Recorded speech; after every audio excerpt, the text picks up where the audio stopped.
Adapted from archaic translation by W.H.D. Rouse.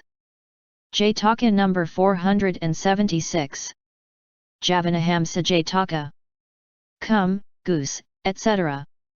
This story the master told at Jetavana monastery about the Dalhudhamma-Suttantat, or the parable of the strong men. The Lord Buddha said, "Suppose, brethren, 4 archers to stand at the 4 points of the compass. Strong men, well trained and of great skill, perfect in archery, and then let a man come and say, if these 4 archers, strong, well trained, and of great skill, perfect in archery, shoot on arrows from 4 points, I will catch those arrows as they are shot, and before they touch the ground. Would you not agree, sure enough, that he must be a very swift man and the perfection of swiftness? Well, brethren, great as the swiftness of such a man might be, great as the swiftness of sun and moon, there is something swifter. Great, I say, brethren, as the swiftness of such a man might be, great as the swiftness of the sun and moon, and though the gods outfly sun or moon in swiftness, there is something swifter than the gods. Great, brethren, as the swiftness of that man, yet more swiftly than the gods can go, the elements which make up life do decay. Therefore, brethren, this you must learn, to be careful. Truly I say unto you, this you must learn." 2 days after this teaching, they were talking about it in the Hall of Truth. Brethren, the Master in his own peculiar province as Buddha, explaining the nature of what makes up life, showed it to be transient and weak, and hit with extreme terror brethren and unconverted alike. Oh, the might of a Buddha! The Master entering asked what they talked of. They told him. And he said, "It is no marvel, brethren, if I in my infinite knowledge alarm the brethren by my teaching, and show how transient are life's elements. Even I, when without natural cause I was conceived by a goose, showed on the transient nature of the elements of life, and by my teaching alarmed the whole court of a king, together with the king of Benares himself." So saying, he told a story of the past. Once upon a time, when Brahmadatta was king in Benares, the great being was born as a swift goose, which lived in Mount Chitrakuta in a flock of 90,000 other such geese. One day, having along with his flock eaten the wild rice that grew in a certain pool in the plains of India, he flew through the air, and he flew slowly as in sport to Chitrakuta. Now the king of Benares saw him, and said to his courtiers, "The bird must be a king, as I am." He took a fancy to the bird, and taking with him garlands, perfumes and ointments, went looking for the great being. And with him he caused to go all manner of music. When the great being saw him doing honor in this way, he asked the other geese, "When a king would do such honor to me, what does he want?" "He wants to make friends with you, my lord." "Well, let me be friends with the king," said he. And he made friends with the king, and then returned. One day after this, when the king was in his park, and went to Lake Anadatta, the bird flew to the king, having water on one wing and powder of sandalwood on the other.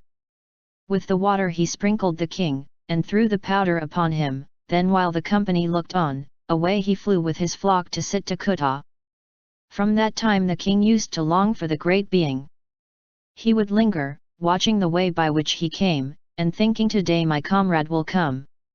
Now the 2 youngest geese belonging to the flock of the great being, made up their minds to fly a race with the sun. So they asked leave of the great being, to try a race with the sun. "My lads," said he, "the sun's speed is swift, and you will never be able to race with him. You will perish in the course, so do not go." A second time they asked, and a third time. But the Bodhisattva withstood them up to the third time of asking. But they stood to it, not knowing their own strength, and were resolved without telling the king to fly with the sun. So before sunrise they had taken their places on the peak of the Mount Ugandhara. The great being missed them, and asked where they had gone. When he heard what had happened, he thought, "They will never be able to fly with the sun, but will perish in the course. I will save their lives." So he too went to the peak of Ugandhara, and sat beside them.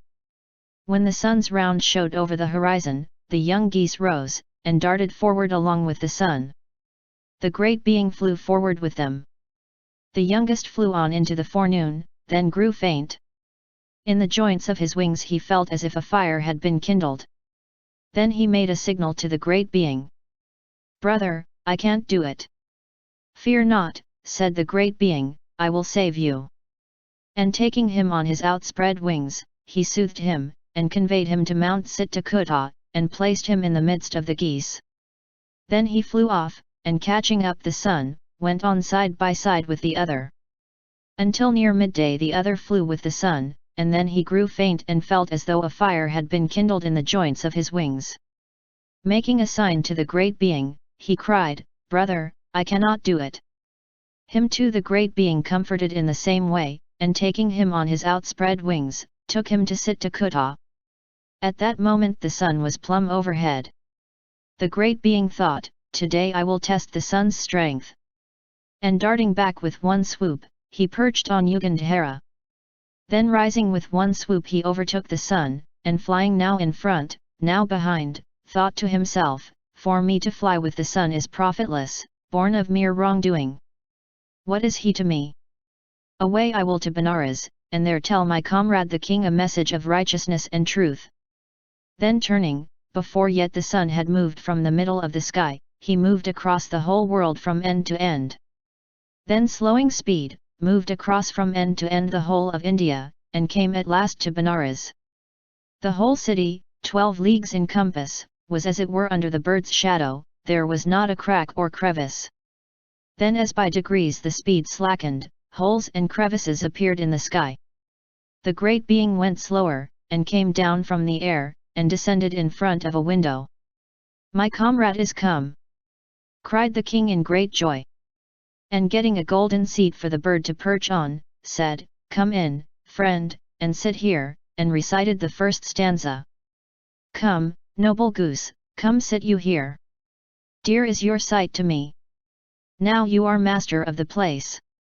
Choose anything you see." The great being perched on the golden seat. The king anointed him under the wings with ointments 100 times refined. No, 1,000 times, gave him sweet rice and sugared water in a golden dish, and talked with him in a voice of honey. "Good friend, you have come alone. From where come you now?" The bird told him the whole matter at large. Then the king said to him, "Friend, show me too your swiftness against the sun." "O mighty king, that swiftness cannot be shown." "Then show me something like it." "Very good, O king, I will show you something like it. Summon your archers who can shoot swift as lightning." The king sent for them. The great being chose 4 of these, and with them went down from the palace into the courtyard. There he caused to be set up in the ground a stone column, and about his own neck a bell to be bound. He then perched on the top of the stone pillar. And placing the 4 archers looking away from the pillar towards the 4 points, said, "O king, let these 4 men shoot 4 arrows at the same moment in 4 different directions, and I will catch these arrows before they touch the ground, and lay them at the men's feet. You will know when I am gone for the arrows by the tinkling of this bell, but I shall not be seen." Then all at one moment the men shot the 4 arrows. He caught them and laid them at the men's feet, and was seen to be sitting upon the pillar. "Did you see my speed, O king?" he asked. Then went on, "That speed, O great king, is not my swiftest nor my middle speed, it is my slowest of the slow. And this will show you how swift I am." Then the king asked him, "Well, friend, is there any speed swifter than yours?" "There is, my friend. Swifter than my swiftest 100 times, 1,000 times, no 100,000 times, is the decay of the elements of life in living beings. So they crumble away, so they are destroyed." Thus he made clear, how the world of form crumbles away, being destroyed moment by moment. The king hearing this was in fear of death, could not keep his senses, but fell in a faint. The people were in despair, they washed the king's face with water, and brought him round. Then the great being said to him, "O great king, fear not. But remember death. Walk in righteousness, give alms, and do good, be careful." Then the king answered and said, "My lord, without a wise teacher like you I cannot live. Do not return to Mount Cittacutta, but stay here, instruct me, be my teacher to teach me." And he put this request in 2 stanzas. By hearing of the loved one love is fed, by sight the craving for the lost falls dead. Since sight and hearing makes men glad and dear, with sight of you let me be favored. Dear is your voice, and dearer far your presence when I see. Then since I love the sight of you, O Goose, come dwell with me. The Bodhisattva said, "Ever would I dwell with you, in the honor thus conferred. But you mightst say in wine one day broil me that royal bird." "No," said the king, "then I will never touch wine or strong drink," and he made this promise in the following stanza. "Cursed be both food and drink I should love more than you. And I will taste no drop nor sup while you shall stay with me." After this the Bodhisattva recited 6 stanzas. The cry of jackals or of birds is understood with ease. Yes, but the word of men, O king, is darker far than these. A man may think, this is my friend, my comrade, of my family, but friendship goes, and often hate and enmity begin. Who has your heart, is near to you, with you, where'er he be. But who dwells with you, and your heart estranged, afar is he.